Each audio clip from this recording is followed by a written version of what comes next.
নবী মুহাম্মদ রাসূলুল্লাহ সাল্লাল্লাহু আলাইহি ওয়াসাল্লামকে চিরতরে বিদায় করার জন্য কোটি কোটি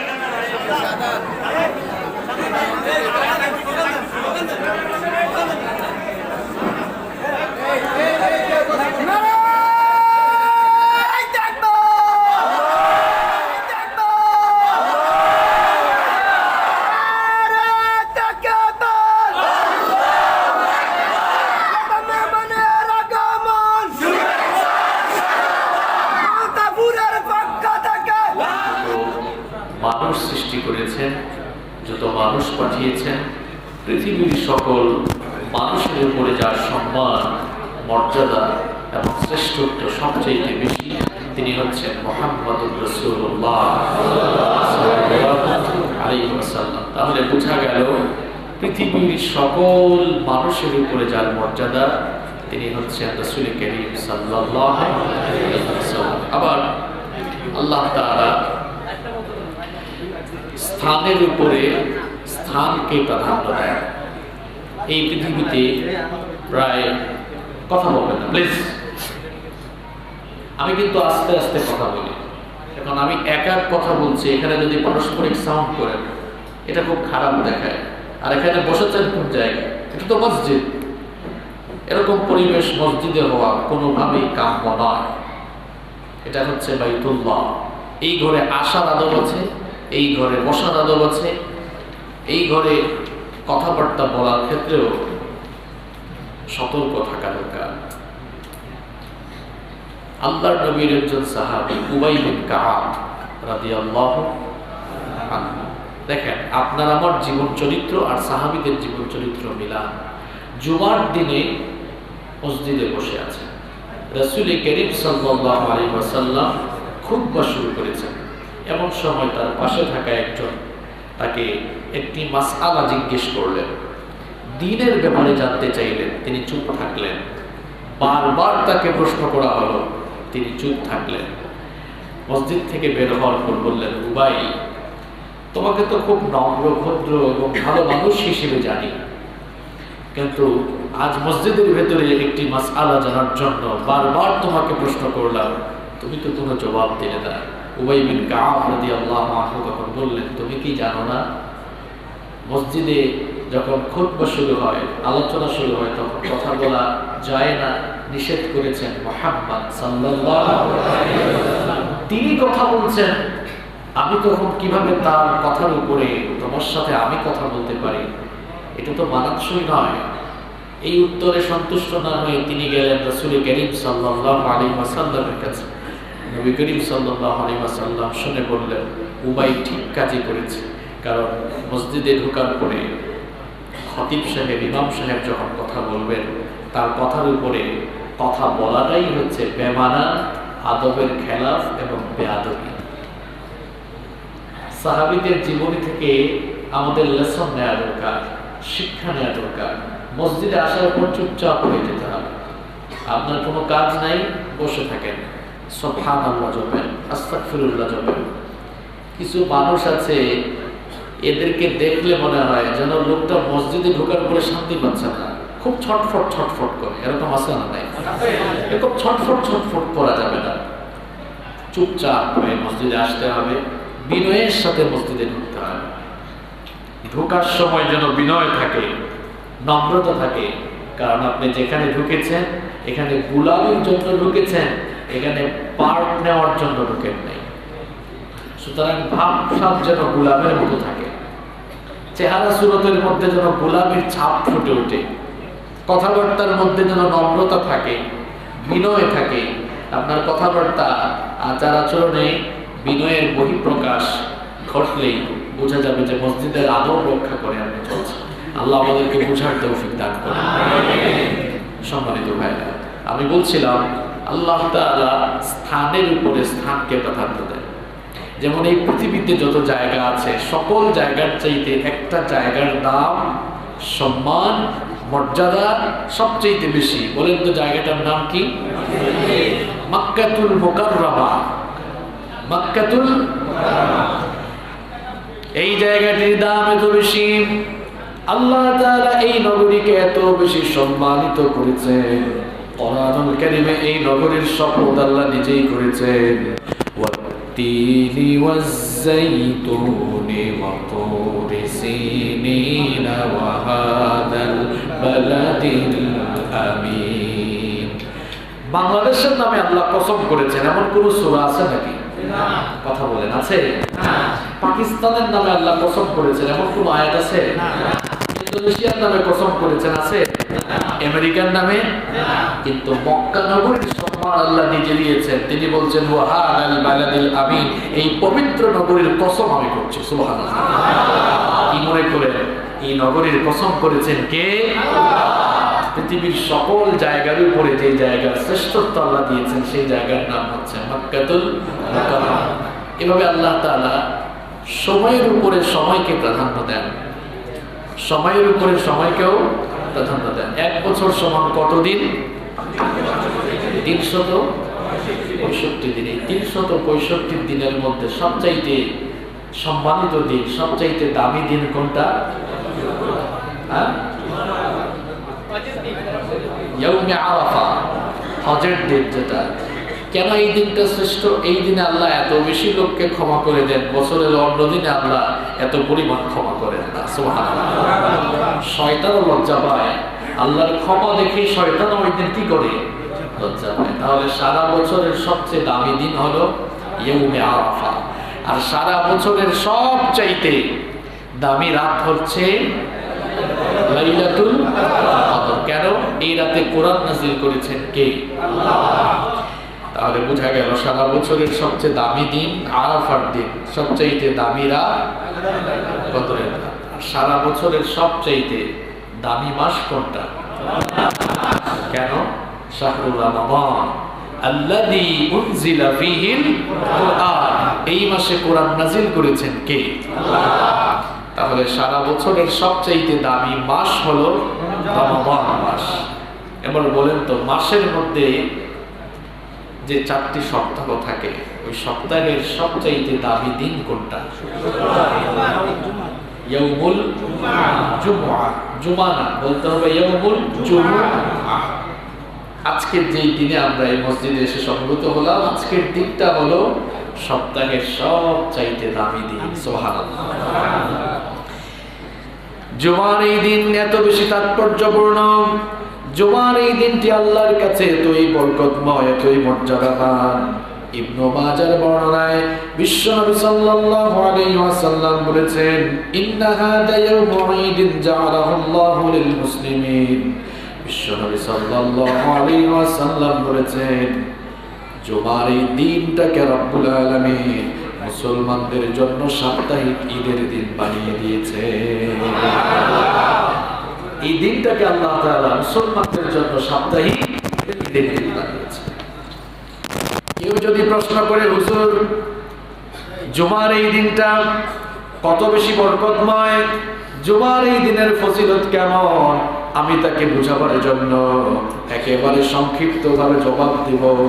এই দিনের গুরুত্ব, ফজিলত, মাহাত্ম্য আর তাৎপর্য বর্ণনা করার জন্য রব্বুল আলামিন এই দিবসের নামে কোরআনুল কারীমে স্বতন্ত্র একটি সূরা আল্লাহ নাযিল করেছে।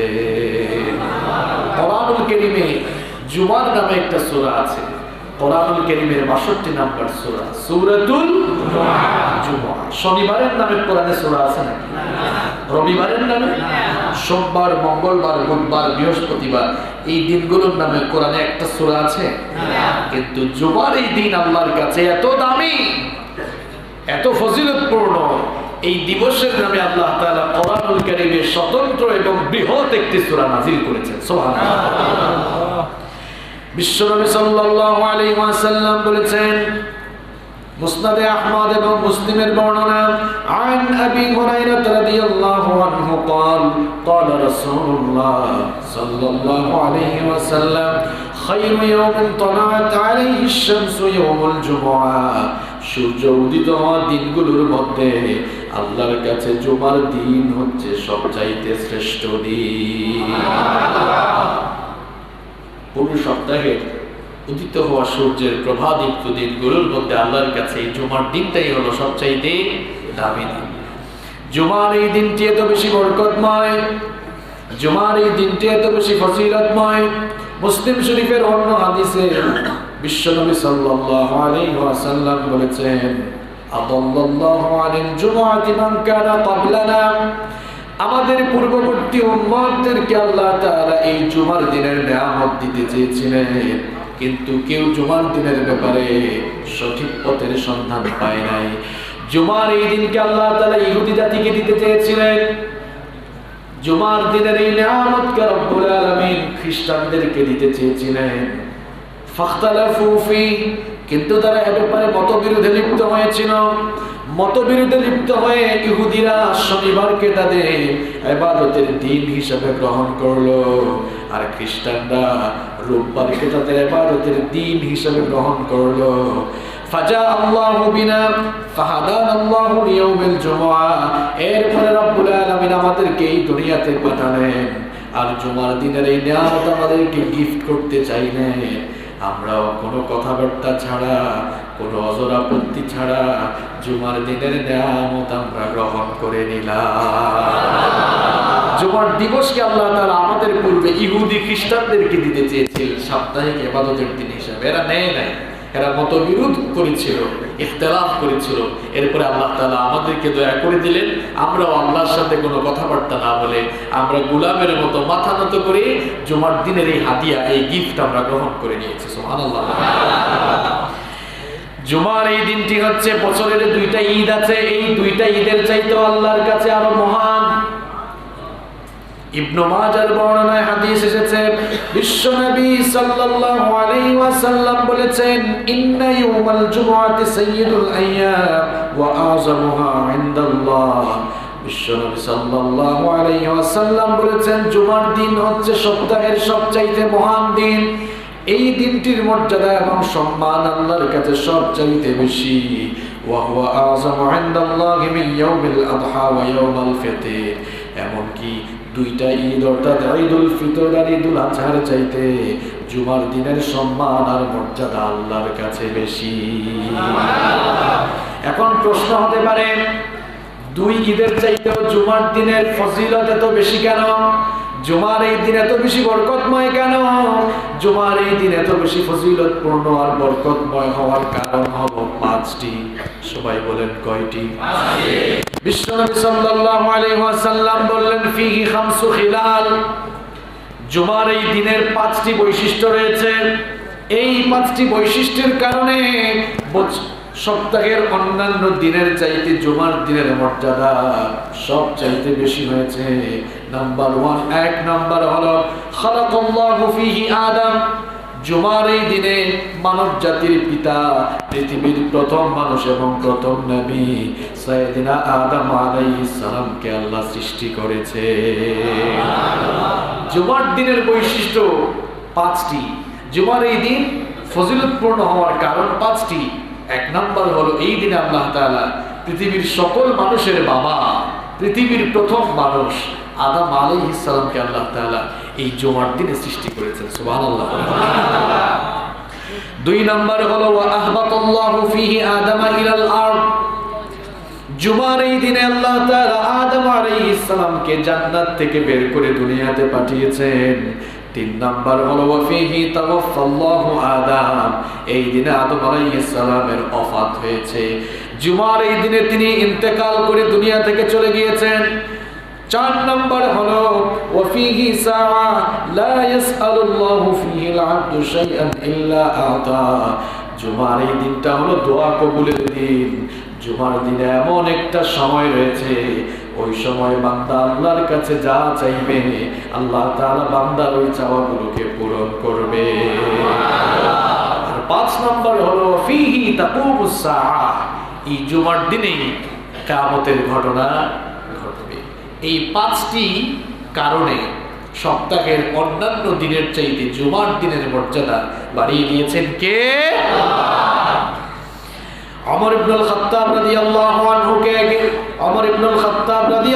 আনহুকে এসে একবার এক ইহুদি জিজ্ঞেস করলো।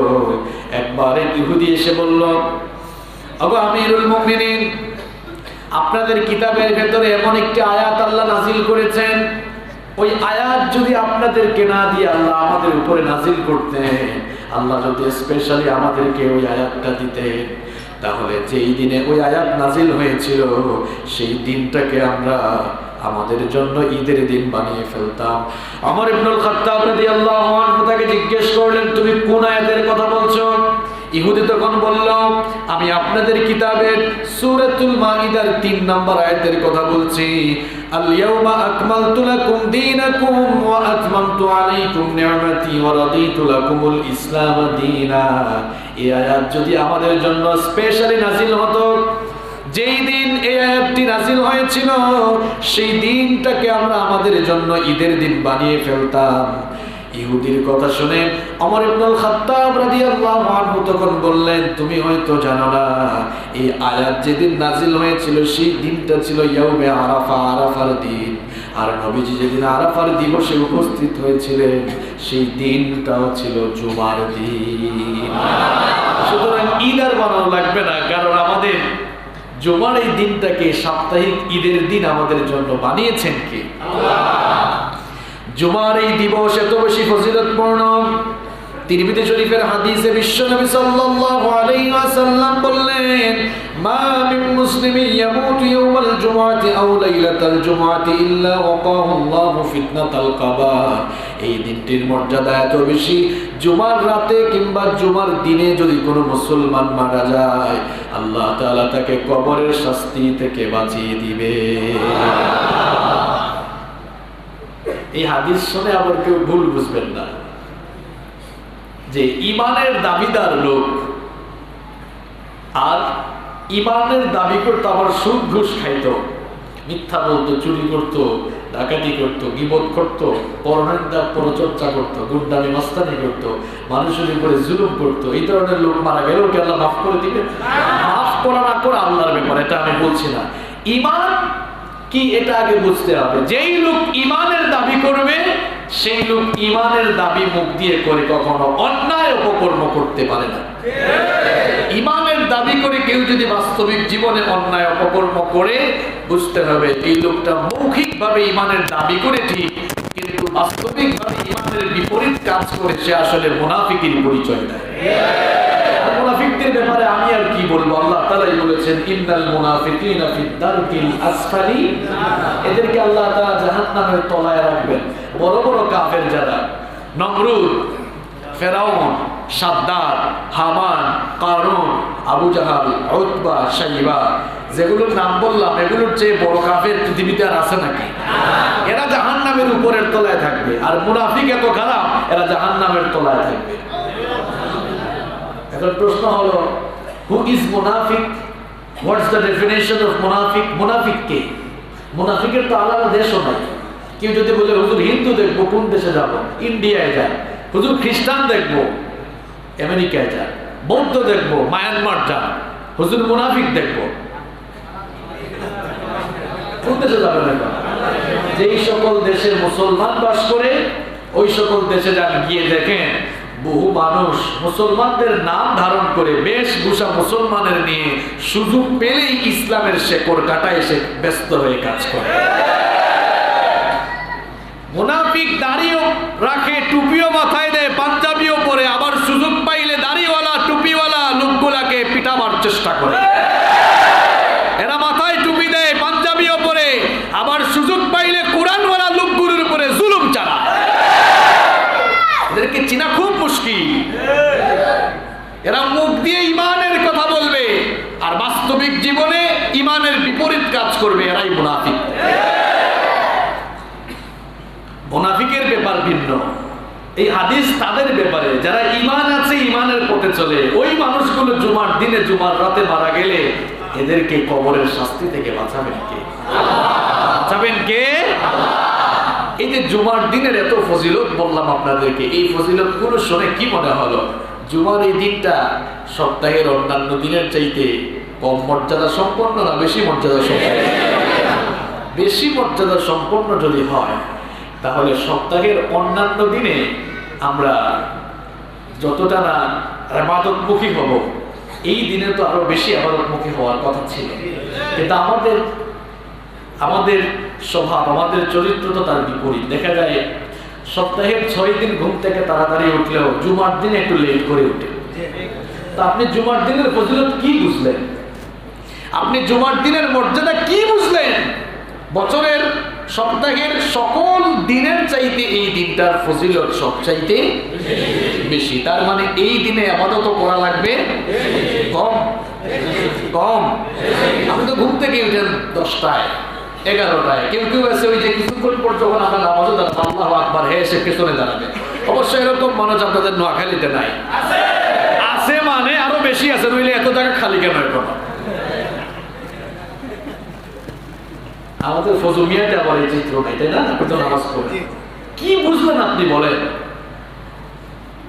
আপনি অন্যান্য দিন ঘুম থেকে উঠে যান ঘুরে ঘুরে ফজরের নামাজের সময়, নামাজ শেষেও ঘুমান না, আর আপনি জুমার দিনে ফজরের নামাজের পরেও ঘুমান 11টা পর্যন্ত। কি বুঝলেন তাহলে? সূরা কাহাফ কখন পড়বেন?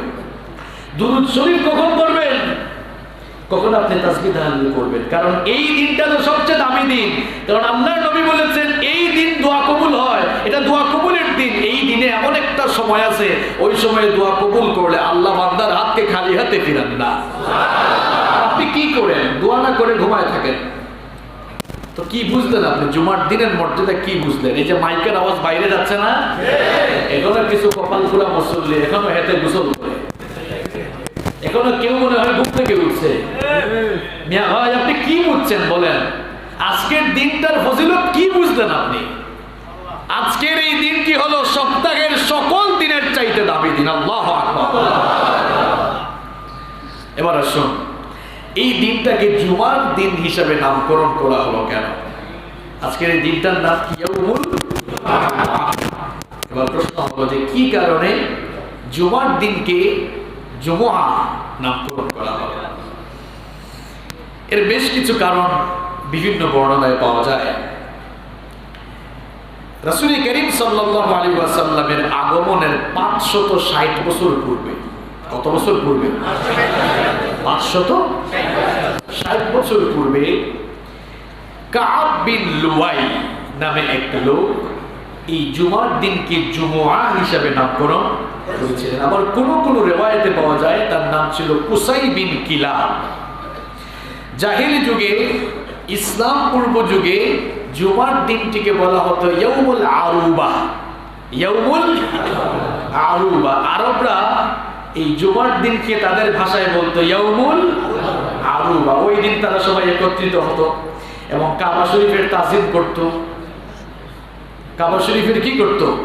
তাজিম করত। বিশেষ করে কাব বিন লুয়াই নামে যে ব্যক্তি ছিলেন তার ব্যাপারে বর্ণনা পাওয়া যায় তিনি হানিফ ছিলেন, একনিষ্ঠ ছিলেন, মূর্তি পূজার সাথে তার কোনো সম্পর্ক ছিল না। তিনি আরব অর্থাৎ মক্কার চারপাশের লোকদেরকে আহ্বান করতেন যে এই জুমার দিনে তোমরা কেউ মূর্তি পূজা করো না, এই দিনটাকে তাজিম করো। আবার আল্লামা হাফিজ ইবনে হাজার আসকালানি রাহিমাহুল্লাহ তিনি বলেছেন যে জুমার দিনকে এই জন্যই ইয়াউমুল জুমআহ হিসেবে নামকরণ করা হয়েছে, কারণ জুমআহ এটি আরবি শব্দ, এটি জামআন মূল ধাতু থেকে নিষ্পন্ন হয়েছে, যার বাংলা অর্থ হলো একত্রিত করা, জমা করা, এক জায়গায় করা, এক জায়গায় করা। আল্লাহ তাআলা আদম আলাইহিস সালামকে তার স্ট্রাকচার, আল্লাহ তাআলা তাকে বানানোর উপরে তার দেহের বিভিন্ন অঙ্গ প্রত্যঙ্গকে যেই দিন একসাথে করেছিলেন, জমা করেছিলেন, ওই দিনটার নাম ছিল ইয়াউমুল জুমআহ। এই জন্য ওই জমা থেকে জুমআহ নাম দেওয়া হয়েছে। আবার কোন কোন মুসলিম বিশেষজ্ঞ স্কলার বলেছেন যে জুমার দিনে মুসলমানরা সবাই একসাথে সমবেত হয় বলে, যেমন বিভিন্ন এলাকায় পাঞ্জেগানা মসজিদ থাকে, তাই না? ইবাদতখানা থাকে, ছোট ছোট ইবাদতখানা থাকে, কিন্তু জুমার দিনে কি সবাই ইবাদতখানায় থাকে নাকি জামে মসজিদে আসে?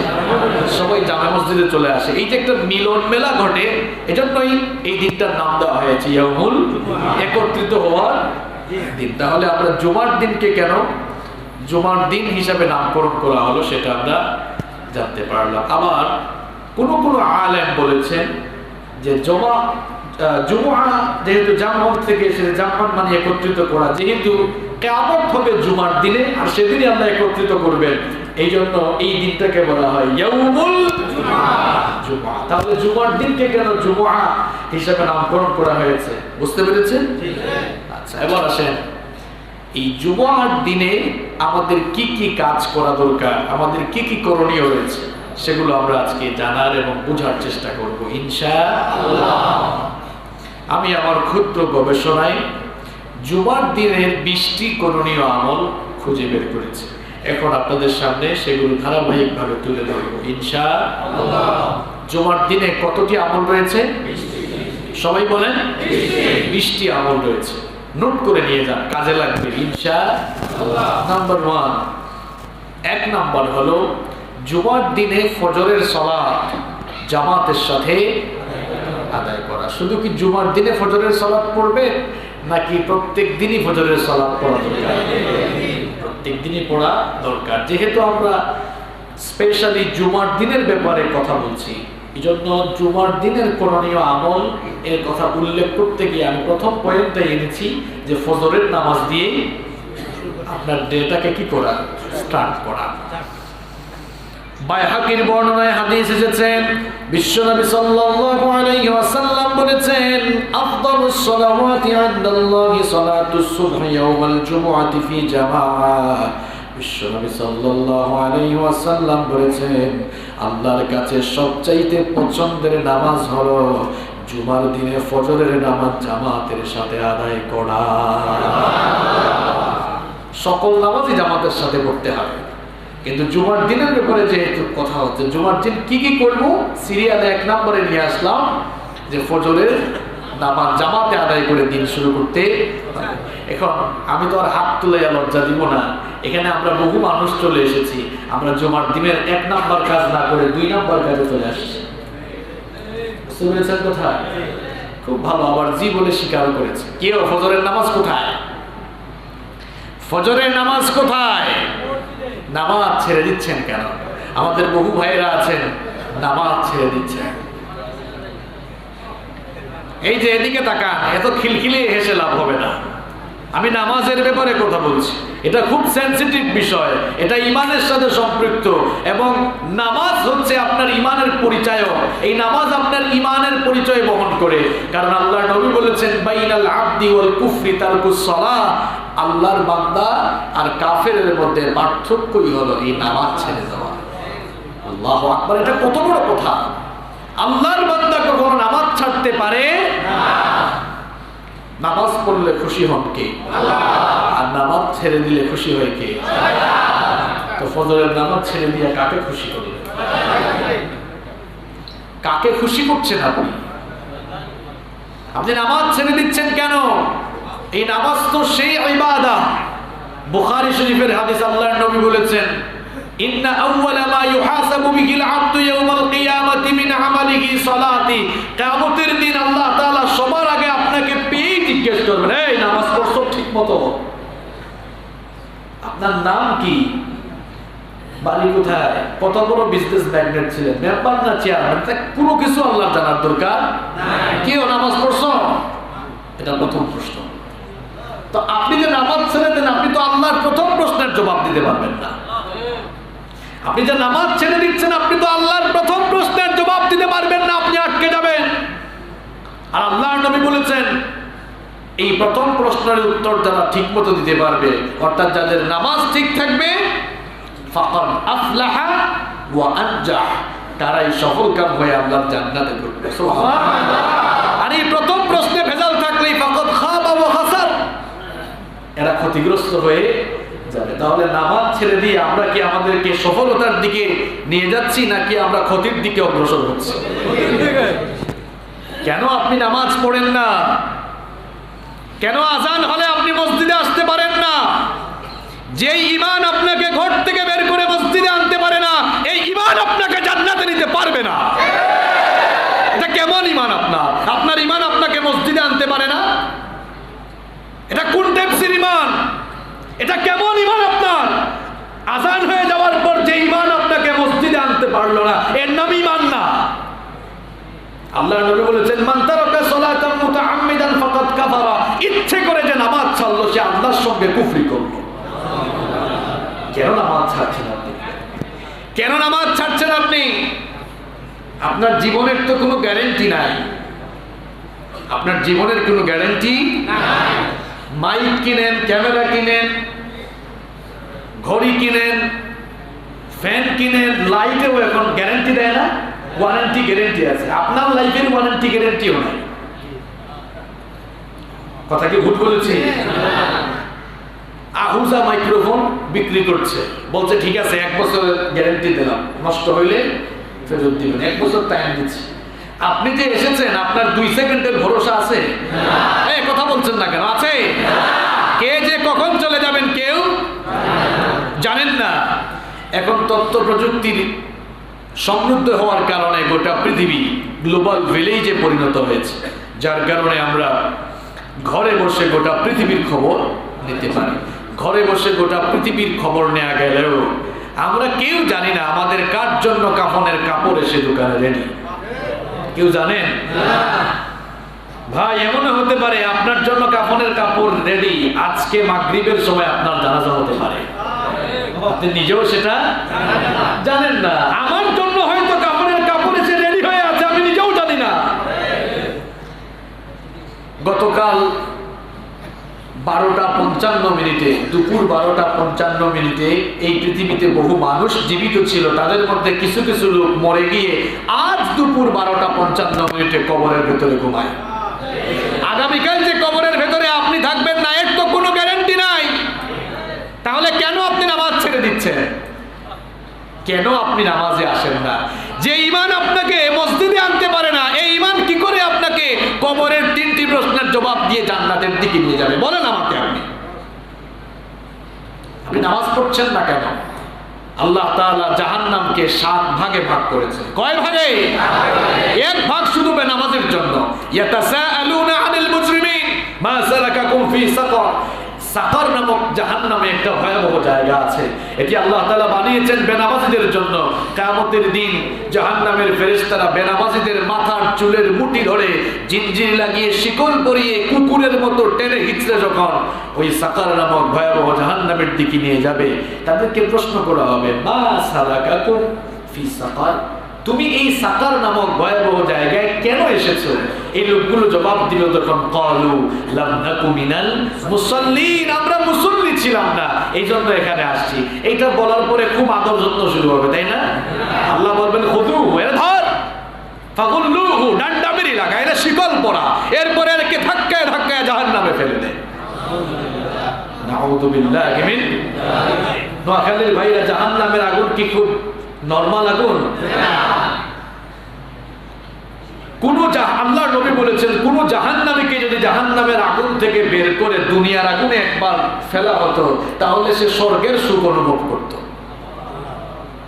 চিন্তা করেছেন তাইলে জাহান্নামের আগুনটা কত ভয়াবহ হবে? দুনিয়ার আগুন লাল, সাদা না কালো? জীবনে আগুন দেখেন নাই আপনারা? লাল। অন্ধকারের মধ্যে এই আলো কি ছড়ায়? এই আগুন কি ছড়ায়? আলো ছড়ায়। কিন্তু জাহান্নামের আগুন কালো, কালো, খুব কালো। 3000 বছর জাহান্নামের আগুনকে উত্তাপ দেওয়া হয়েছে। আল্লাহর নবী বলেছেন, প্রথম 1000 বছর আল্লাহ তাআলা উত্তাপ দিয়ে এটাকে লাল বানিয়েছেন, দ্বিতীয় পর্যায়ে আরো 1000 বছর উত্তাপ দিয়ে এটাকে কৃষ্ণবর্ণ বানিয়েছেন, তৃতীয় পর্যায়ে আরো 1000 বছর উত্তাপ দিয়ে এটাকে একেবারে নিকষ কালো বানানো হয়েছে। আর এটা এত মারাত্মক এবং ভয়াবহ আগুন, পৃথিবীর আগুন মানুষের চামড়া জ্বালায়, আর জাহান্নামের আগুন মানুষের কলিজা জ্বালায়। আল্লাহু আকবার। এই আগুনে আমরা পুরার কোনো ক্ষমতা রাখি না ভাই। এজন্য এই আগুন থেকে বাঁচতে হলে আযান হলে মসজিদে আসতে হবে। রিকোয়েস্ট করলাম, নামাজ ছেড়ে দিয়েন না। আমার যুবক ভাইদেরকে বলছি, আমার তরুণ ভাইদেরকে বলছি, স্কুল কলেজ ইউনিভার্সিটিতে যারা পড়ো তোমাদেরকে বলছি, আযান হলে তোমরা কেন মসজিদে আসতে পারো না? তোমাদেরকে শয়তান ধোঁকা দিয়েছে। শয়তান তোমাদেরকে পজিটিভ ধোঁকা দিয়ে ফেলেছে যে তোর বয়স হয় নাই, আরো বয়স শোকের পরে পড়বি, আগে বুড়া হও, দাড়ি চুল পাকুক, হাতে লাঠি নেই, এরপরে মসজিদে যাওয়া হবে। এটা শয়তান পজিটিভ ধোঁকা দিয়েছে। আরে ভাই, আপনার মতো কত যুবক, কত তরুণ হঠাৎ করে মারা গিয়েছে, আছে না? পৃথিবীতে আসার সিরিয়াল আছে, কিন্তু যাওয়ার কোনো সিরিয়াল নাই। প্রথমে আসেন দাদা, এরপরে বাবা, তারপরে দাদার ঘরে নাতি হয়। এইরকম দুনিয়াতে আসার খুব চমৎকার সিরিয়াল আছে, কিন্তু যাওয়ার কোনো সিরিয়াল নাই। মাঝে মাঝে তো আমরা এমন দৃশ্য দেখি যে নাতির লাশ দাদা কবরে নামায়, এরকম আছে না নাই? তাহলে শয়তান আপনাকে কোন ধোঁকায় ফেলে রাখলো যে শয়তান আপনাকে ধোঁকায় ফেলে মসজিদ থেকে দূরে রাখছে? শয়তান তো এটা চাইবি, কারণ শয়তান আপনাকে মসজিদ থেকে দূরে রাখতে পারলেই তার লাভ না লস, লাভ না লস। তা আপনি সিদ্ধান্ত নিন, আজান হলে মসজিদে না এসে আপনি কি শয়তানকে বিজয়ী করবেন, নাকি শয়তানকে পরাজিত করে আপনি আল্লাহকে খুশি করে এসে মসজিদে সাজদা দিবেন? ডিসিশনটা আপনি নেন, সিদ্ধান্ত আপনি নেন। যদি আপনি শয়তানকে পরাজিত করতে চান, যদি শয়তানকে আপনি আপনার দুশ্মন মনে করেন, তাহলে আজকে মসজিদ থেকে সিদ্ধান্ত নিয়ে বের হন, এখন থেকে মরার আগ পর্যন্ত আজান শুনলে সব কাজ বন্ধ করে আগে আমি নামাজে যাব। এই সিদ্ধান্ত নিয়ে মসজিদ থেকে যান। স্কুল কলেজ ইউনিভার্সিটিতে যারা পড়ো, তুমি স্কুলে যাও কলেজে যাও, পড়ার টাইমে আজান হয়ে গেছে, আগে মসজিদে আসো, আগে নামাজ পড়ো। তোমার কেরিয়ার আরো সুন্দর করে দিবেন কে? নামাজে আসবো তো, আল্লাহ তৌফিক দান করুন। বুঝা যাবে আজকে আসরের নামাজ থেকে। যুবকরা যেন মসজিদে একেবারে সামনের কাতারগুলো দখল করে ফেলে। এই বয়সে ইবাদতের দাম কম না বেশি? আল্লাহর নবী বলেছেন, বুড়া মানুষের সাজদায় আল্লাহ যত খুশি হন, যুবকের সাজদায় আল্লাহ এর চেয়ে বেশি খুশি হন। আরো আসতে বলেন সুবহানাল্লাহ। যুবকদের শরীরে এনার্জি কম না বেশি? সে নামাজ যত সুন্দর করে পড়তে পারবে, একজন বুড়া মানুষ অত সুন্দর করে নামাজ পড়তে পারবে না। বুড়া হয়ে গেলে সব জিনিসেরই একটু টেম্পার কমে যায়, ঠিক কি না? সামনের কাতারগুলোতে আপনারা থাকবেন। যেই এলাকায় যেই সমাজে দেখবেন মসজিদের সামনের কাতারগুলো যুবকরা দখল করে ফেলেছে, বুঝবেন ওই এলাকায় নতুন এক আলো উদ্ভাসিত হয়ে গিয়েছে। তো বুড়া বাবারা রাগ করিয়েন না যে হুজুর আমাদের নোয়াখালীতে এসে আমাদেরকে ধাক্কাইয়া পেছনে দেওয়া গেল আজকে। রাগ করবেন না বাবা। আপনি যদি মারা যাওয়ার আগেই মসজিদে এসে দেখেন আপনার সামনে আপনার ছেলেরা দাঁড়িয়ে গিয়েছে, এটা তো অত্যন্ত সুখের বিষয়, এটা সৌভাগ্যের বিষয়। মরার আগেই দেখে যাচ্ছেন যে আপনার ছেলেরা, আপনার ছেলেরা যারা সামনে নামাজে দাঁড়াবে, তো আপনাদেরই ছেলে, তাই না? এরা যদি আপনাদের সামনে নামাজে দাঁড়ায়, আপনারা খুশি না বেজার? আল্লাহ যেন এমন দৃশ্য দেখার তৌফিক আপনাদেরকে দান করুন। তাহলে আমরা কথা বলছিলাম জুমার দিনের আমল নিয়ে। জুমার দিনে কয়টা আমল করা দরকার? এক নাম্বার বলছিলাম যে ফজরের সালাতটা জামাতের সাথে আদায় করা। এরপরে আসে নাম্বার 2। 2 নাম্বার হলো পবিত্রতা অর্জন করা। যেহেতু এই দিনটি অন্যান্য দিনের চাইতে মর্যাদা সম্পন্ন দিন, জুমার এই দিন আসার আগে আপনি নিজেকে পবিত্র করে ফেলবেন। হাতের নখগুলো আগের দিন কেটে ফেলেন, চুল দাড়ি কাটার দরকার হলে কেটে ফেলেন, আবার কাটতে কাটতে ক্লিন শেভ করে ফেলিয়েন না। আমাদের অনেক ভাইরা আছে ক্লিন শেভ করে ফেলেন। আচ্ছা বলেন তো, কোনো মেয়েকে আপনারা কখনো দেখছেন দাড়ি রাখতে? কথা বলেন। কোন মেয়েকে আজ পর্যন্ত দেখছেন আমাদের মতো দাড়ি রাখতে? আপনিও দাড়ি রাখেন না, আপনাকে তো মেয়ে মেয়ে দেখতে লাগে। দাড়ি রাখেন না কেন? এটা আল্লাহ রাসূলের সুন্নাহ। এটি যেমন একদিকে প্রমাণিত কথা, আবার অন্যদিকে এটি পুরুষত্বের পরিচয় বহন করে। আপনি যে পুরুষ মানুষের পরিচয় আপনার মুখে দাড়ি থাকা। দাড়ি নাই কেন আপনার?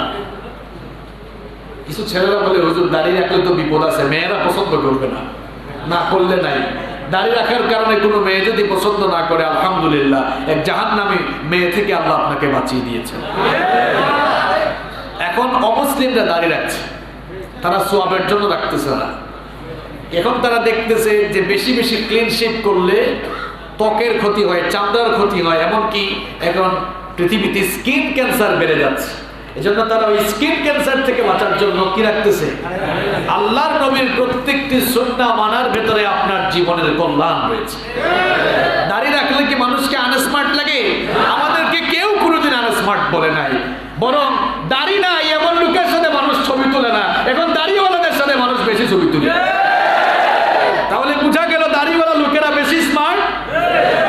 আমরা প্রত্যেকদিন মানুষকে এত সেলফি দেই, আমার তো মনে হয় না যে কোনো মন্ত্রীও মানুষকে এত সেলফি দেয়। কি বলেন? দাড়িওয়ালা হুজুরদের সাথে এখন মানুষ ছবি তুলে কি তুলে না? তো দাড়ি কি সম্মানের ইজ্জত কমায় না বাড়ায়? সব জায়গায় ইজ্জত সম্মান আছে।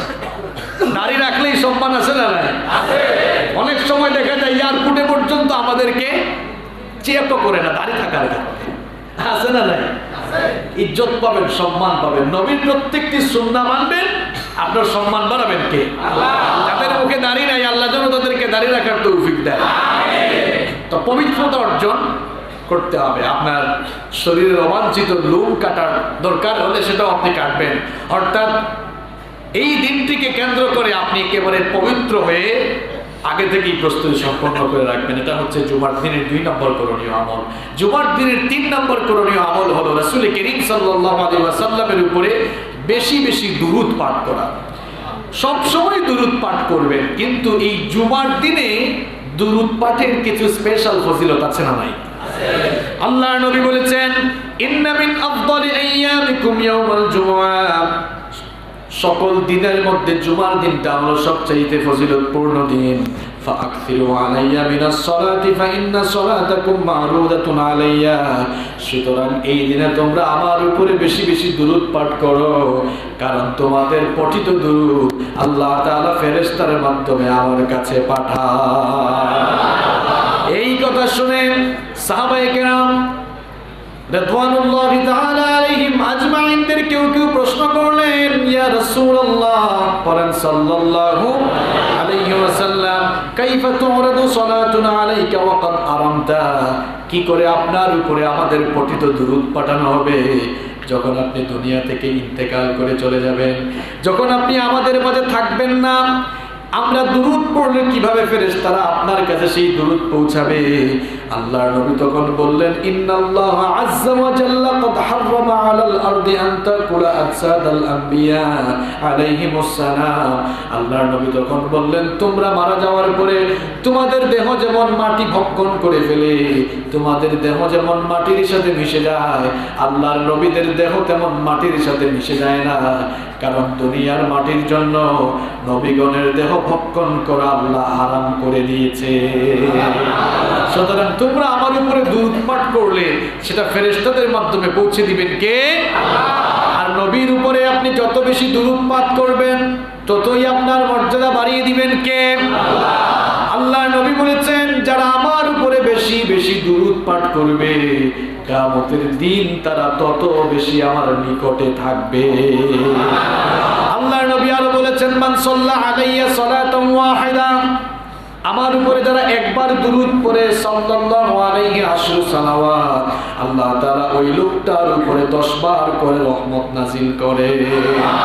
ওয়া হুত্তাত আনহু আশরু খাতিয়াত, তার আমলনামা থেকে 10টা সগীরা গুনাহ মাফ করা হয়। ওয়া রুফিআত লাহু আশরু দারাজাত, আর সঙ্গে সঙ্গে 10টি মর্যাদা আল্লাহ তার বৃদ্ধি করে দেয়।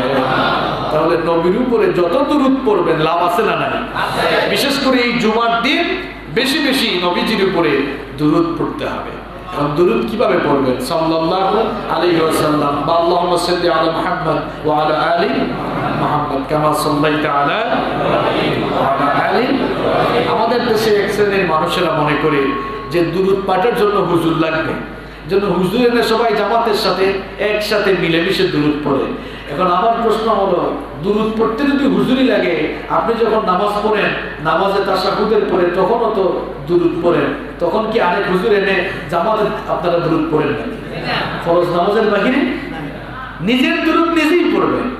এই জুমার দিনে জুমার রাতে বেশি বেশি দুরূদ পাঠ করতে হবে। এটা হচ্ছে জুমার দিনের 3 নম্বর আমল। জুমার দিনের 4 নম্বর করণীয় আমল হচ্ছে, আপনারা মনে রাখতেছেন এগুলো নাকি ভুলে যাচ্ছেন? স্মার্টফোন যাদের আছে নোট করে রাখেন, এগুলো কাজে লাগে। 4 নম্বর হলো জুমার দিনে সূরাতুল কাহাফ তেলাওয়াত করা। সূরা কাহাফ নামে কোন সূরা কি কোরআনে আছে? জানেন তো আপনারা? জুমার দিনে সূরাতুল কাহাফ বেশি বেশি তেলাওয়াত করা। জুমার দিনে যারা সূরাতুল কাহাফ তেলাওয়াত করবেন, বিশ্বনবী সাল্লাল্লাহু আলাইহি ওয়াসাল্লাম বলেছেন, মান ক্বারাআ সূরাতাল কাহফ ইয়াওমাল জুমআহ আযআ লাহু মিনান নূরি মা বাইনাল জুমআতাইন। জুমার দিনে যারা সূরাতুল কাহফ তেলাওয়াত করবে, পরবর্তী জুমা পর্যন্ত সপ্তাহের পুরো দিনগুলো, সপ্তাহের পুরো সময়টাকে আল্লাহ তার জন্য নূর বানিয়ে দেবে। তার সবগুলো কাজ নূর হয়ে যাবে, বরকতময় হয়ে যাবে, আলোকিত করে দিবেন কে? আল্লাহ। আবার অন্য হাদিসে বিশ্বনবী সাল্লাল্লাহু আলাইহি ওয়াসাল্লাম বলেছেন, যেই ব্যক্তি সূরাতুল কাহফের প্রথম 10টি আয়াত, কোন হাদিসে পাওয়া যায় শেষ 10টি আয়াত, এই জন্য অনেক উলামায়ে কেরাম বলছেন পুরো সূরা কাহফটাই তেলাওয়াত করেন। যারা জুমার এই দিনে সূরাতুল কাহফ তেলাওয়াত করবে রব্বুল আলামিন তাদেরকে দাজ্জালের ফিতনা থেকে বাঁচিয়ে দেবে। জুমার দিনে যারা সূরাতুল কাহফ তেলাওয়াত করবে, আল্লাহর নবী বলেছেন কিয়ামতের দিন আল্লাহ তাআলা তাকে এমন একটি নূর দান করবে, এই নূর দিয়ে সে পুলসিরাত অতিক্রম করে আল্লাহর জান্নাতের দিকে অগ্রসর হতে পারবে। তাহলে জুমার দিনে আমরা সূরাতুল কাহফ তেলাওয়াত করতে পারবো তো ইনশাআল্লাহ? আজকে পরে আসছেন কে কে? হাত তুলেন। পরে আসছেন কে কে? দেখি মাশাআল্লাহ, কাউকে দেখতে পাচ্ছি। যারা করেন নাই সুবিধা নেই, আমরা আজকে সিদ্ধান্ত নিলাম এখন থেকে আমরা নিয়মিত পাঠ করবো ইনশাআল্লাহ। গোসল করে ফেলেন সকাল 9টায়, এরপরে কোরআন হাতে নিয়ে বসে যান। আপনারা তো ঘুম থেকে উঠেনি 10টা 11টায়, জুমার দিনে ঘুমায় না। এটা যেহেতু সপ্তাহের সবচেয়ে দামি দিন, এজন্য বেশি ঘুমানো যাবে, এটাকে কাজে লাগাতে। ব্যবসায় যদি কোনো নির্দিষ্ট সময় থাকে যে এই সময়ে ব্যবসা করলে বেশি লাভ হয়, ওই সময় কি কেউ ঘুমাবে? ঘুমাবে? ওই সময় যদি আপনি না ঘুমায় ব্যবসা করতে পারেন, তো না ঘুমায় ইবাদতের সময় চলে যাচ্ছে, ইবাদত করারও দরকার আছে না? কারণ ইবাদত করে যে নেকিগুলো কামাবেন, এই নেকিগুলো কিয়ামতের দিন কাজে লাগবে, আর কোনো কিছুই কাজে আসবে না। সূরাতুল কাহফ তেলাওয়াত করেন সকাল 9টায়, গোসল করে রেডি হয়ে যান, সূরা কাহফ তেলাওয়াত আরম্ভ করেন। কাহফ শেষ করেন, আস্তে আস্তে মসজিদের দিকে চলে আসেন। এটি হচ্ছে জুমার দিনের 4 নম্বর করণীয় আমল। জুমার দিনের 5 নম্বর করণীয় আমল হচ্ছে আযান হয়ে যাওয়ার সঙ্গে সঙ্গেই নিজের সব কাজ বন্ধ করে দিয়ে মসজিদে চলে আসা। আদেশ করেছেন কে? আল্লাহ। আপনাদের মসজিদের ইমাম সাহেব? আমি? আদেশ দিয়েছেন কে? আল্লাহ। রব্বুল আলামিন কোরআনে কারীমের 62 নম্বর সূরা সূরাতুল জুমুআ এর 9 নম্বর আয়াতের মধ্যে বললেন, ইয়া আইয়ুহাল্লাযীনা আমানু ইযা নুদিয়া লিস-সালাতি মিন ইয়াউমিল জুমুআতি ফাসআউ ইলা যিকরিল্লাহি ওয়া যারুল বাই', যালিকুম খায়রুল লাকুম ইন কুনতুম তা'লামুন। আল্লাহ তাআলা বলছেন, হে ঈমানদারেরা, হে বিশ্বাসীরা যারা ঈমান এনেছো, জুমার দিনে যখন তোমাদেরকে সালাতের জন্য আহ্বান করা হয়, অর্থাৎ যখন মুয়াজ্জিন আযান দিবে, তখন ফাসআউ ইলা যিকরিল্লাহ, আল্লাহর জিকিরের দিকে ধাবিত হও, ওয়া যারুল বাই', সকল বেচাকেনা ব্যবসা বাণিজ্য কাজকর্ম বন্ধ করে দাও। যদি তোমরা আল্লাহ তাআলার এই বাণী বুঝতে পারো আর তোমরা যদি বাস্তবে তা মানতে পারো, এতেই তোমাদের জীবনে কল্যাণ রয়েছে। আল্লাহ তাআলা বললেন আযান হলে সব কাজ বন্ধ করে দিয়ে কোথায় দৌড়াও? আমরা তো এখনো অনেকে কাজ করতেছি, এই যে মাইকের আওয়াজ যাদের কানে যাচ্ছে, যারা শুনতেছে, এখনো অনেকে কাজ করতেছে না? আহা, আযান হয়ে গেল, মুয়াজ্জিন সাহেব বললেন হাইয়া আলাস সালাহ, নামাজের জন্য আসো, নামাজের দিকে আসো, হাইয়া আলাল ফালাহ, কল্যাণের দিকে আসো। তাহলে বোঝা গেল কল্যাণ নামাজে নাকি কাজে? বললেন না তো, কল্যাণ নামাজে না কাজে? আচ্ছা, আযান যে মুয়াজ্জিন সাহেব দিয়েছেন, এটা কি তার বাপদাদার থেকে শিখে তিনি দিয়েছেন? আযানটা আমাদেরকে শিখিয়েছেন মুহাম্মদ সাল্লাল্লাহু, আর তাকে শিখিয়েছেন কে? শিখিয়েছেন কে? সুতরাং আল্লাহ এবং তার রাসূল শিখালেন নামাজে কল্যাণ রয়েছে, আর আপনি বললেন না আমার কামের ভিতরেই কল্যাণ। এই জন্য তো নামাজের টাইমে দোকান খোলা রেখেছে, এই জন্য নামাজের টাইমে সে তার ব্যবসা করছে, তার কাজ করছে। আমরা নামাজকে বলে কাজ আছে, অথচ বলা উচিত ছিল কাজকে আমার নামাজ। মুসলমানরা আজ কেমন হয়ে গেল? মুয়াজ্জিন বলল আসো, কল্যাণের দিকে আসো, এখানেই কল্যাণ, আর আমরা বলি না আমাদের কর্মের ভেতরেই। আল্লাহু আকবার। জুমার দিনে আযান হয়ে গেলে এই সমস্ত কাজ বন্ধ করে দিয়ে আল্লাহর ঘর মসজিদের দিকে চলে আসতে আদেশটা কার? জুমার দিনের 6 নম্বর করণীয় আমল হলো জুমার দিনে মসজিদে আসার আগে সুন্দর করে গোসল করে আসা। এই ব্যাপারে অনেকগুলো হাদিস বুখারী শরীফে, মুসলিম শরীফে এসেছে।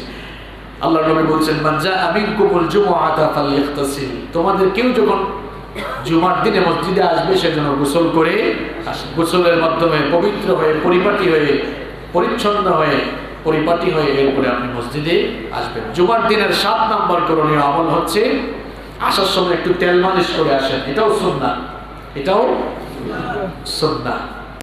লোশন লাগাতে পারেন, অসুবিধা আছে? অসুবিধা নেই। কিন্তু আল্লাহর নবী তার শরীরের মধ্যে জাইতুনের তেল ইউজ করতেন। জাইতুন চিনেন তো আপনারা? অলিভ অয়েল, জাইতুন লাগাতেন চুলের মধ্যে, দাড়ির মধ্যে আল্লাহর নবী জাইতুনের তেল লাগাতেন। জাইতুন তেল, এই জাইতুন এখন বর্তমান যুগের বিজ্ঞানও বলছে জাইতুন তেল যারা শরীরে ইউজ করবে দেখা যাবে তার চামড়া বুড়া হয়ে গেল কিন্তু কুচকাবে না। সুবহানাল্লাহ বলতে চায় না, আপনার চেহারায় স্মার্টনেস থাকবে, লাবণ্য থাকবে। জাইতুন তেল চুলে দাড়িতে ব্যবহার করেন, এত তাড়াতাড়ি চুল দাড়ি পাকবে। আমি নিজেও জাইতুন তেল ইউজ করি। জাইতুন তেল ইউজ করবেন, নিজের মধ্যে সব সময় স্মার্টনেস থাকবে, লাবণ্য থাকবে, কারণ এটি ব্যবহার করতেন মুহাম্মদ সাল্লাল্লাহু আলাইহি ওয়াসাল্লাম। এসব দামি দামি ব্র্যান্ডের লোশন ফেই এই জাইতুন তেলের কাছে। জাইতুন তেল আপনি খেতেও পারেন, কোনো অসুবিধা নাই। জাইতুন তেলের দামও তো বেশি, তাই না? আরবরা জাইতুন তেল খায়, দেখছেন এদের চেহারা কেমন তেল তেলে। হ্যাঁ, জাইতুন তেল খাবেন। এরপরে জুমার দিনের 8 নম্বর করণীয় আমল হচ্ছে আতুর বা আত্তাই, সুগন্ধি ইউজ করা, পারফিউম ইউজ করা। এই পারফিউম সুগন্ধি ইউজের ব্যাপারে আল্লাহর নবী এত গুরুত্ব দিলেন যে মুসলিম শরীফের এক হাদিসে তিনি বলেই ফেললেন যে কারো কাছে যদি সুগন্ধি না থাকে ওয়ালাউ মিন তুইবিল মারআ, সেজন্য তার বউয়ের কাছ থেকে ধার করে নিয়ে আসে। সুবহানাল্লাহ। আর আতর ব্যবহার করা এটা সকল নবীদের সুন্নাহ ছিল। সমস্ত নবীরা আতর, পারফিউম পছন্দ করতেন। আপনি আতর ব্যবহার করবেন, তাহলে ঘামের গন্ধ আর শরীরে থাকবে না, কোনো দুর্গন্ধ শরীরে থাকবে না। আতর মাখবেন, জামা কাপড়ে দিবেন, হাতের এই জায়গাতে আতর লাগাবেন। আমরা তো অনেকে এখানে লাগাই এরকম ঘষে। আর আল্লাহর নবী আতর লাগাতেন হাতের তালুতে, হাতের তালুতে লাগা। কারোর সঙ্গে মুসাফাহা করলে তার হাতেও সুগন্ধি চলে যাবে। তো জুমার দিনে আসার আগে কি করতে হবে? আতর, সুগন্ধি লাগাই আসতে হবে। সুগন্ধি লাগান তো আপনারা? আতর ব্যবহার করেন? সবাই আতর ব্যবহার করেন, সব সময় আতর ব্যবহার করেন, যেন আপনি হেঁটে গেলেই গ্রাম থেকে আপনার মধ্যে যেন স্মার্টনেস থাকে। দেখেন নবীরা কত স্মার্ট ছিলেন। সকল নবীরা এই আতর পছন্দ করতেন এবং আতর ব্যবহার করা সকল নবীদের সুন্নাহ ছিল। সুবহানাল্লাহ। জুমার দিনের 9 নম্বর করণীয় আমল হচ্ছে আসওয়াক, মেসওয়াক করে আসা। আমরা আর কতটা স্মার্ট হয়েছি বলেন? এখন বিজ্ঞানীরা বা চিকিৎসকরা বলেন যে ঘুমানোর আগে একবার দাঁত ব্রাশ করেন আর ঘুম থেকে উঠে আরেকবার করেন, তাহলে কয়বার হইল?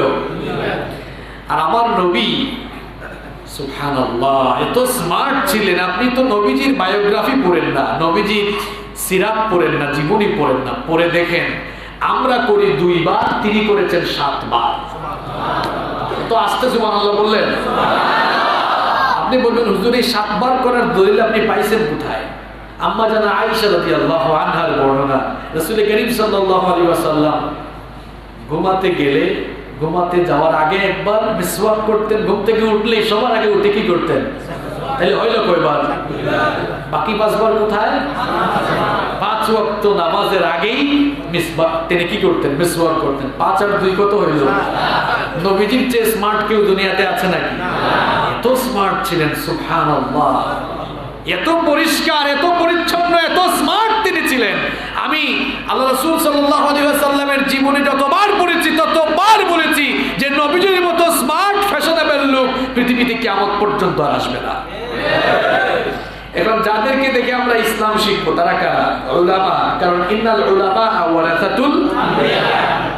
উলামাগণ নবী রাসূলগণকে রিপ্রেজেন্ট করেন, তারা নবী রাসূলগণের উত্তরসূরি। এখন দুঃখজনক হলেও সত্য আমাদের অনেক আলেম ওলামাদের এই এমন অবস্থা, বুঝেন তো? এদিকে পিক পড়তেছে, এদিকে দাগ লেগে আছে, ওইদিকে দাগ লেগে আছে। এরকম থাকবে কেন? আল্লাহর নবীর জীবনী পড়ে দেখেন আপনি, শামাইলে তিরমিজি পড়েন, আল্লাহর নবী নিজে তো পরিষ্কার থাকতেনই, অপরিচ্ছন্ন কাউকে দেখলেই বলতেন কি ব্যাপার, অপরিচ্ছন্ন আছো কেন? আল্লাহর নবীর প্রিয় সাহাবী জাবের রাদিয়াল্লাহু আনহু বলছেন, আমাদের এক মজলিসে আল্লাহর নবী আসলেন, এসে দেখলেন ফারা রাজুলান শাইতান, এক লোককে এসে দেখলেন যে লোকটা উস্কো খুস্কো কাত্তাফাররাকা শা'রু, তার চুল এলোমেলো হয়ে আছে। আল্লাহর নবী বললেন কি ব্যাপার, চুল এলোমেলো কেন, এগুলো ঠিক করো। আরেকজনকে দেখলেন তার কাপড়ে ময়লা, বললেন কি ব্যাপার, কাপড় ধোয়ার জন্য কিছু পাওয়া নাই? সুবহানাল্লাহ। আর আমাদের অবস্থা কি? যে যেমন পারে তেমন চলাফেরা করে, এমন চলাফেরা করা যাবে না। আল্লাহ রাসূল বলছেন আত-তুহুরু শাত্রুল ঈমান, পরিষ্কার পরিচ্ছন্ন থাকা এটা ঈমানের অর্ধেক। সুবহানাল্লাহ। তাহলে 9 নম্বর কি বললাম? আসওয়াক, মিসওয়াক করা। নাম্বার 10, 10 নম্বর হচ্ছে সুন্দর কাপড় পরিধান করে মসজিদে আসা। সুন্দর কাপড় মানে এই না যে প্রত্যেক জুমাতে আপনি নতুন নতুন কাপড় কিনবেন, এরপরে ওই কাপড় পরিধান করে আসবেন, এটা না। আপনার যেটা আছে ওইটাই পরে আসেন। যে কাপড়গুলো আছে সবচাইতে ভালো পোশাকটা জুমার দিনে পরে আসবেন। একটু সুন্দর করে ধুয়ে আয়রন করে আগেই রেখে দেন আর নামাজে পড়ে আসেন। দুঃখজনক হলেও সত্য যে আমাদের অনেকের ভালো কাপড় চোপড় থাকা সত্ত্বেও আমরা জুমার দিনে ভালো কাপড় চোপড় পরে আসি না। ইন্নাল্লাহা ইউহিব্বু আন ইয়ারা আথারা নি'মাতিহি আলা আবদি, আল্লাহ তাআলা বান্দাকে যে নিয়ামত দিয়েছেন সেই নিয়ামতের বহিঃপ্রকাশ বান্দা করুক, এটা আল্লাহ পছন্দ করেন। অর্থাৎ আপনার সামর্থ্য থাকলে আপনি ভালো ভালো পোশাক পরেন, এটা অহংকার হবে না, বরং আল্লাহ যে আপনাকে নিয়ামত দিয়েছেন সেই নিয়ামতের বহিঃপ্রকাশ আপনি ঘটাচ্ছেন। আল্লাহ সুন্দর, আল্লাহ সুন্দরকে ভালোবাসেন। শ্বশুর বাড়ি যাওয়ার সময় যে সুন্দর কাপড় গায়ে দিয়ে যায়, বিয়ে শাদীতে গেলে সুন্দর সুন্দর কাপড় গায়ে দিয়ে প্রোগ্রামে ফাংশনে যায়, কিন্তু আল্লাহর ঘর মসজিদে আসার সময় ফকিরের মতো চলে আসে। এমন মানুষ আপনাদের নোয়াখালীতে নাই? ময়লা কাপড় পরে আসে, এদিকে ছেঁড়া ওইদিকে ছেঁড়া, কিন্তু তার ঘরে এর চেয়ে ভালো কাপড় কেন? এটা কেন করছেন আপনি? রাসূল কারীম সাল্লাল্লাহু আলাইহি ওয়াসাল্লাম শুধু জুমার দিনের জন্য আর ঈদের দিনের জন্য তার আলাদা জুব্বা মুবারক ছিল। সুবহানাল্লাহ। তো আপনিও যেন জুমার দিনকে গুরুত্ব দেন। জুমার দিনে সুন্দর একটি পোশাক, একেবারে ধোয়া পরিচ্ছন্ন কাপড় পরিধান করে আসবেন। আমি ব্যক্তিগতভাবে আমার একটি আমল আমি শেয়ার করি। আমি জুমার দিনে যতগুলো কাপড় পরিধান করি সবগুলো কাপড় একেবারে ধোয়া পরিচ্ছন্ন এবং আয়রন করা কাপড়টা পরেই আমি সবসময় জুমার দিনে আসি। কেন আসবো না? কারণ এই দিনটা হচ্ছে সপ্তাহের সবচাইতে দামি দিন। সুবহানাল্লাহ। তাই জন্য আসুন আমরা জুমার দিন আসলে পরে আমলটা করি, আমাদের সবচেয়ে সুন্দর কাপড়টা পরে আমরা মসজিদে আসবো ইনশাআল্লাহ। আল্লাহ তৌফিক দান করেন। এরপরে জুমার দিনের 11 নম্বর করণীয় আমল হলো তাড়াতাড়ি মসজিদে আসা। তাড়াতাড়ি কি করা? আমরা অনেকে তাড়াতাড়ি আসি না, লেট করে আসি। আর আমরা অনেক নিয়ামত মিস করে ফেলতেছি। আল্লাহর নবী বলেছেন জুমার দিনে যারা তাড়াতাড়ি মসজিদে আসে তারা নেকি কামাই করতে থাকে, কারণ জুমার দিনে আল্লাহর রহমতের ফেরেশতারা মসজিদের দরজায় দাঁড়িয়ে থাকে রেজিস্টার খাতা হাতে নিয়ে। প্রথম পর্যায়ে যারা মসজিদে আগমন করে ফেরেশতারা তাদের নাম লিখে লিখে নামের পাশে সওয়াব কাউন্ট করতে থাকে। আল্লাহর নবী বলেছেন মানিখতাসালা ইয়াউমাল জুমুআতি গুসলাল জানাবা, বুখারী শরীফের হাদিস। আল্লাহর নবী বললেন জুমার দিনে যারা ফরজ গোসলের মতো গোসল সম্পন্ন করে সুম্মা রাহা ফাকান্নামা কররাবা বাদানা, এরপরে প্রথম পর্যায়ে যারা মসজিদে আসে আল্লাহ তাআলা তাদের আমলনামার মধ্যে একটা উট কুরবানির সওয়াব দান করে দেয়। ومن راح في الساعة الثانية فكأنما قرب بقرة, এরপরে দ্বিতীয় পর্যায়ে যারা মসজিদে আসে রব্বুল আলামিন তাদের আমলনামার মধ্যে একটা গরু কুরবানির সওয়াব দান করে দেয়। ومن راح في الساعة الثالثة فكأنما قرب قبشا أقران, এরপরে তৃতীয় পর্যায়ে যারা মসজিদে আসে আল্লাহর রাস্তায় একটি ছাগল কিংবা দুম্বা কুরবানির সওয়াব আল্লাহ আমলনামায় দান করে দেয়। 4 নম্বর চতুর্থ পর্যায়ে যারা মসজিদে আসে ফাকান্নামা কররাবা দাজাজা, আল্লাহর রাস্তায় মুরগি সদকা করলে যে সওয়াব হয় সেই পরিমাণ নেকি আমলনামায় দান করেন কে? আল্লাহ। এরপরে ওয়ামান রাহা ফিস সাআতিল খামিসা, পঞ্চম পর্যায়ে যারা মসজিদে আসে ফাকান্নামা কাররাবা বাইদা, আল্লাহর রাস্তায় কেউ ডিম সদকা করলে যে সওয়াব হয় সেই পরিমাণ সওয়াব আল্লাহ আমলনামায় দান করে দেয়। আল্লাহ নবী বলেছেন ফাইদা খারাজাল ইমাম হাদারাত আল মালাইকা ইসতামিউনা যিকির, এরপরে যখন আযান হয়ে যায় আর ইমাম সাহেব এসে খুতবা শুরু করে দেন, আলোচনা শুরু করে দেন, ফেরেশতারা তখন খাতা বন্ধ করে দিয়ে তারাও আলোচনা শোনার জন্য বসে যায়। তাহলে খুতবা শুরু হওয়ার পরে কেউ আসলে সে আর সওয়াব পাবে? আগে আসা দরকার না পরে আসা দরকার? আর আসলেও একেবারে সবার আগে আসা দরকার। আপনারা কি ডিম সৎকার সওয়াব চান নাকি উট কুরবানের সওয়াব চান?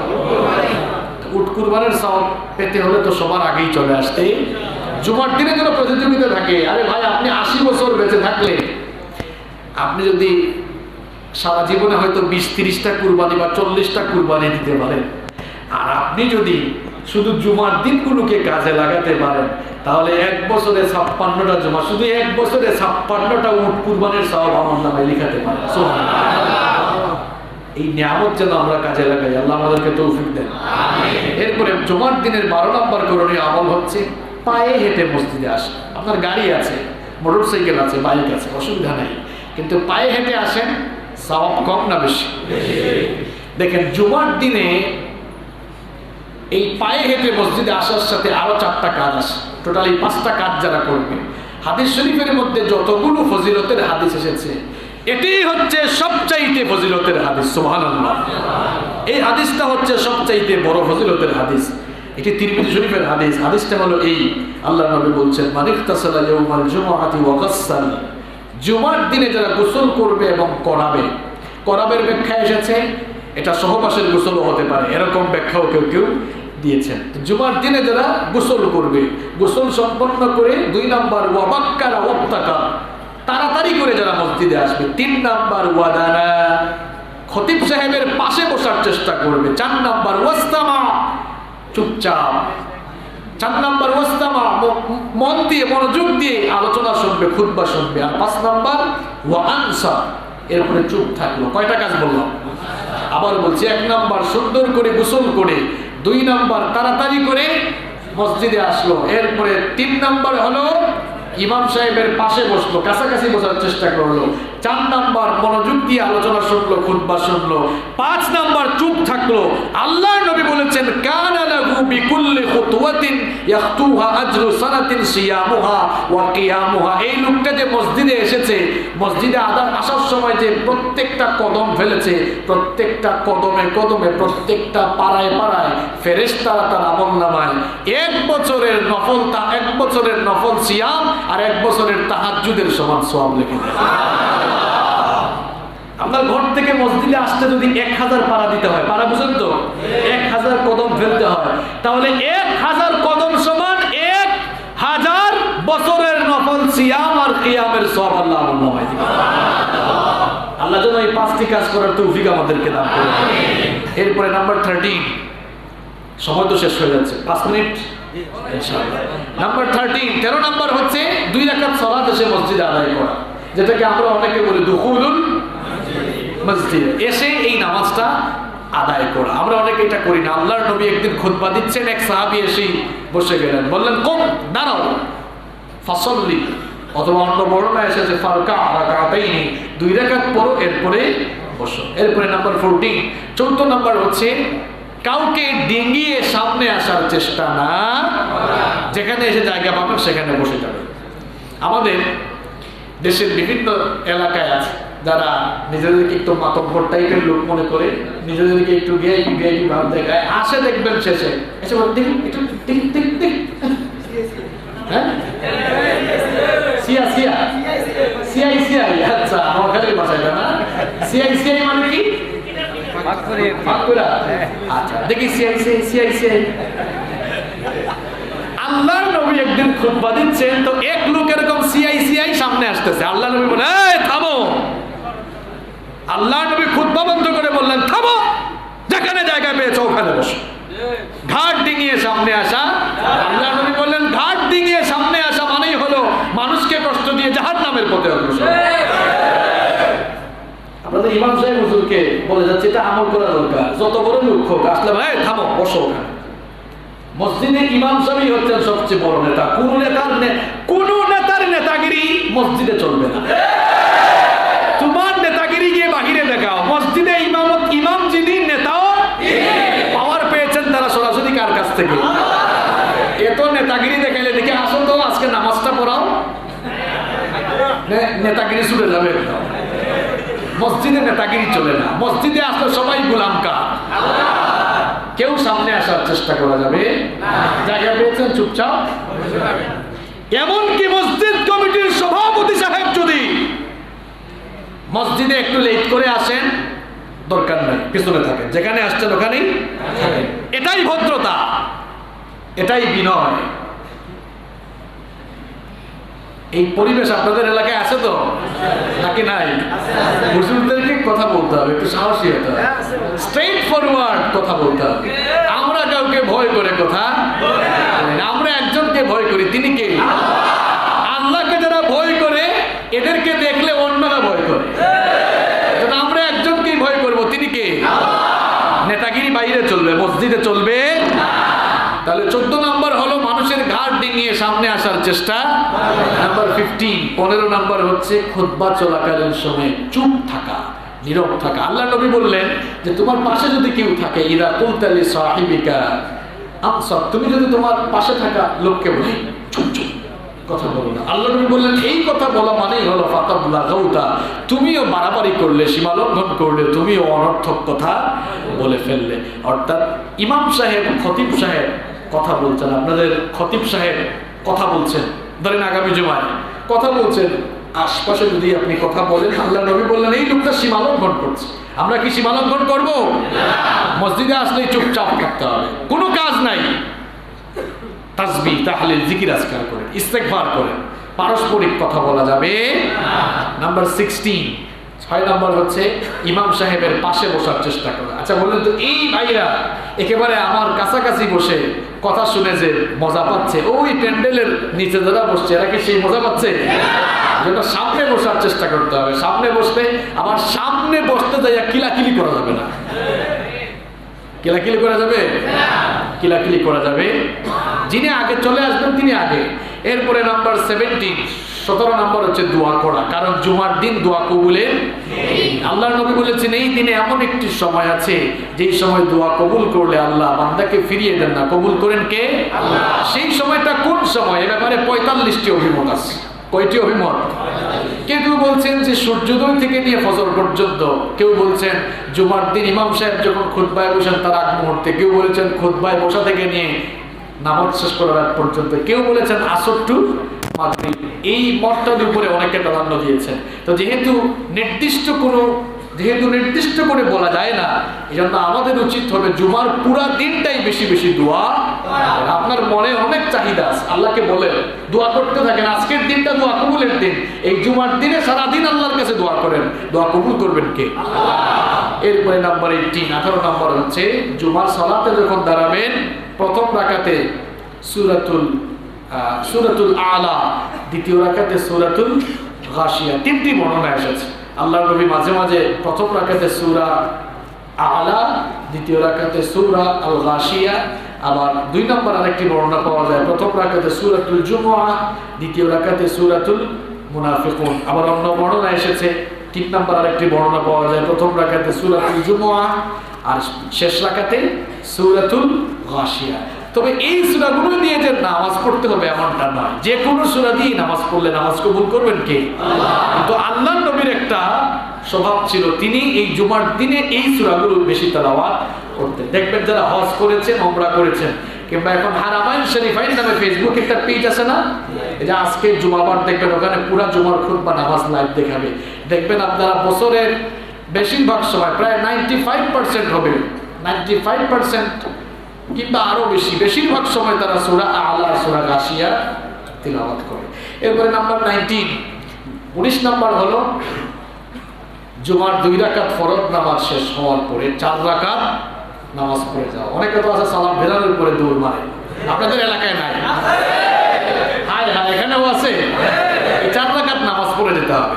বাদাল জুমা 4 রাকাত নামাজ আছে না, এটা পরে এরপরে আমরা যাব ইনশাআল্লাহ। নাম্বার 20 নম্বর হলো আমাদের বাচ্চাদেরকেও আস্তে আস্তে মসজিদে নিয়ে আসা, এদেরকে অভ্যস্ত করে তোলা। সময় চাইতে সংক্ষিপ্ত, আমি 20টা আমল বললাম। এখন জুমা কিভাবে শুরু হয়েছিল এই ইতিহাসটা আপনাদেরকে আমি শোনাতে চাই। এই যে আজকে আমরা জুমার নামাজ আদায় করছি, কিভাবে জুমা শুরু হলো এর একটা সুন্দর ইতিহাস আছে না নাই? কথা বলেন, আছে না নাই?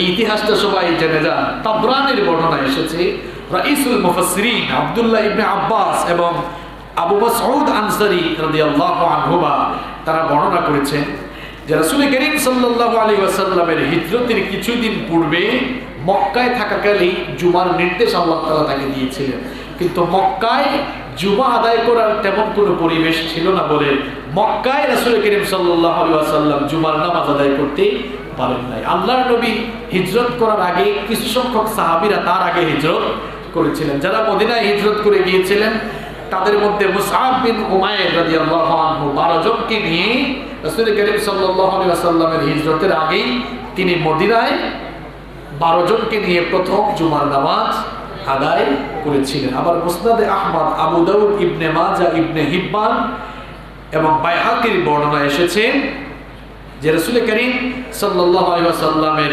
সিদ্ধান্ত পাওয়ার পরে মদিনায় কিছু সংখ্যক সাহাবীরা জুমার সালাত আদায় করেছিলেন।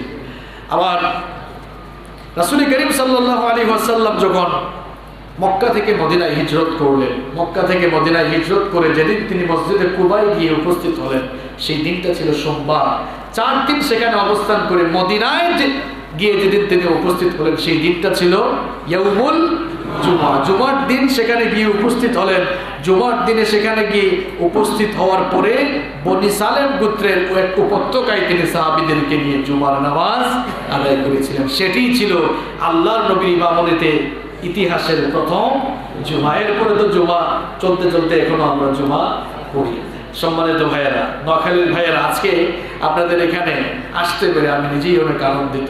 তো আজকে আমরা জুমার দিনের গুরুত্ব, জুমার দিনের ফজিলত, কিভাবে জুমা শুরু হলো এর ইতিহাস আর জুমার দিনের 20টি আমল আমরা জেনেছি। আসুন আমরা যেন আগামী জুমা থেকে এই 20টি কাজ করতে পারি, আল্লাহ যেন তৌফিক দেন। আগামী জুমা থেকে আজান হওয়ার পরে মসজিদে আসবেন।